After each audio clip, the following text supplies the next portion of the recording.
All right, we get our first opportunity here to have our first video on my first book. And I'm going to start out with the project management, the nonfiction side. I wrote a book called Streetsmart Project Management. The history behind the genesis of this book is kind of interesting. I've worked for many years in project management, not as a formal project manager, just as someone who gets things done.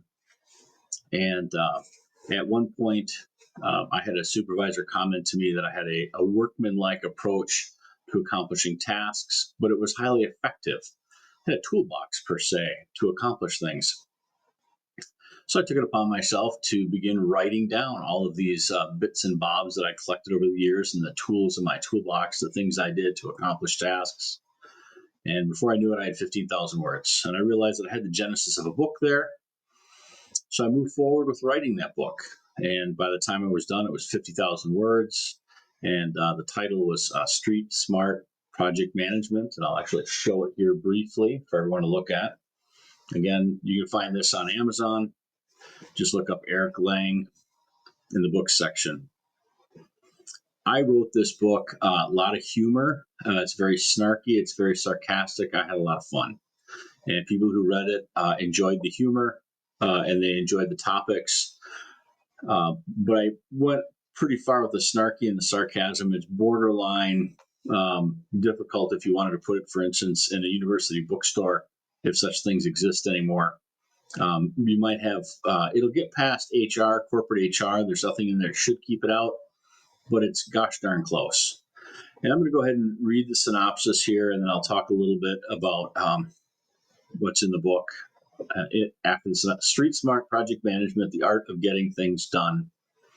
And that art of getting things done, that feeds back to I was working on my MBA program, and I took an elective. It was project management. I figured it would be a cool course to take that tell me how to get things done. And I was very disappointed. It did not do that. It was very IT centric, very tools centric, lists, things of that nature. And there was a gentleman that sat behind me in the class who became very frustrated one evening. And he just asked, what do I have to do just to get things done? And the professor gave an answer, and I didn't think it was a good answer, and he was not happy with the answer either. So it's been kind of a quest since then. And then with the genesis of the book and writing things down, I ended up with this. This book is about the practical project management skills, strategies for successfully engaging common project management phenomena. These are the collective observations and approaches I've developed over a 25-year career. Projects large and small, whether they're work-related or something done at home, can all benefit. Project phenomena are the strange things that happen during a project. Challenges and complexity injected into the effort, typically centered around communications and the people involved. They happen over and over again.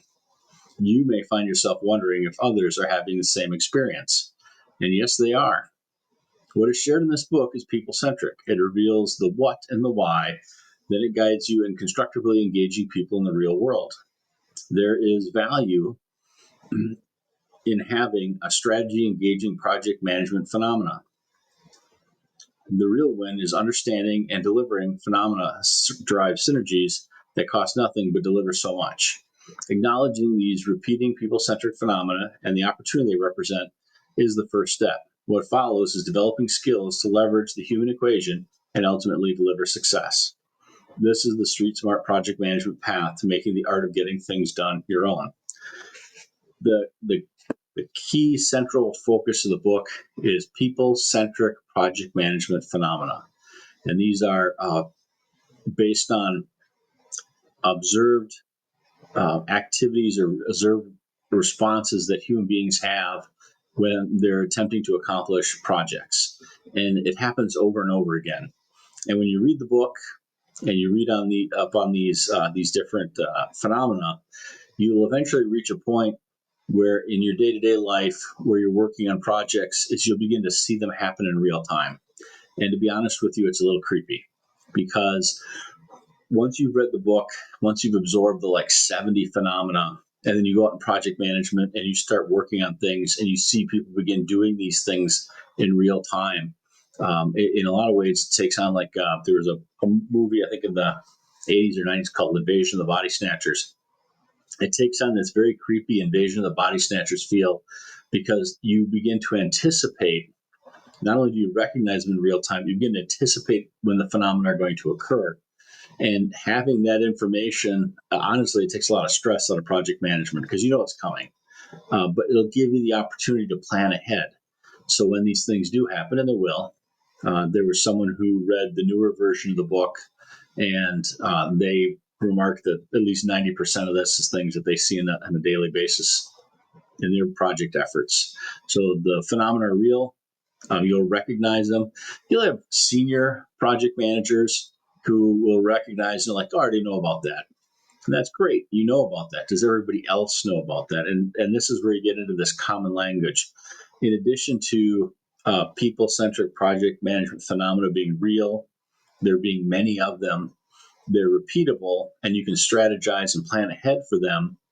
But if we have a common language and a common understanding, so when two separate people experience the same phenomena at the same time in a project, they both recognize it simultaneously and have the common language and understanding so they can deal with it constructively without some sort of a misunderstanding or miscommunications as they both try to struggle in different ways to resolve that. So it's an interesting book. It was fun to write. It's fun every now and then to pick it up and read it again. And if you're interested, you will find it on Amazon.com. And you just go to books and type in my name, Eric Lang, and you'll see it pop up. And enjoy. And I will watch for comments. And thank you for your time.